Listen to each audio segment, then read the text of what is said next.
What does the following idiom mean? Idiom दिली आहे बरी द हॅचेट, याच्या अगोदर सुद्धा आपण पाहिली आहे, 3 लेक्चरमध्ये किमान 3 वेळेस पाहिली असेल, राईट.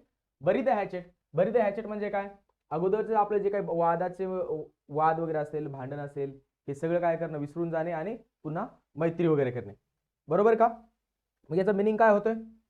बरी द हॅचेट म्हणजे आपण काय म्हणतो?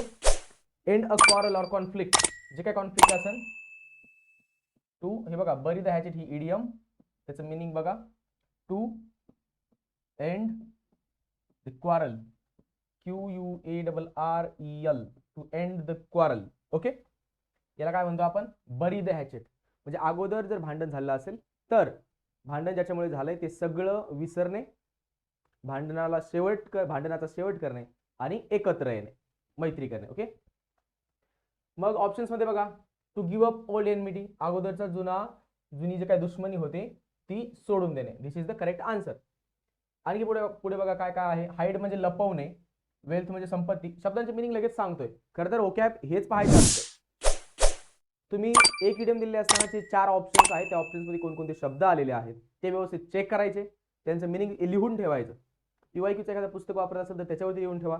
तुम्ही एक लिस्ट केली असेल तर ते शब्द तिथे लिहून ठेवा. हाईड म्हणजे लपवणे, वेल्थ म्हणजे संपत्ती. Again to hide one's dislike, hide म्हणजे लपवणे, डिसलाईक म्हणजे एखाद्या प्रती चांगली भावना नसणे, लाईक करण्याची भावना नसणे, डिसलाईक याचा अँटोनिम आहे. किल म्हणजे मारणे. ओके, आपला आन्सर काय असणार? To give up old enmity. Enmity म्हणजे काय? शत्रुत्व, दुश्मनी वगैरे.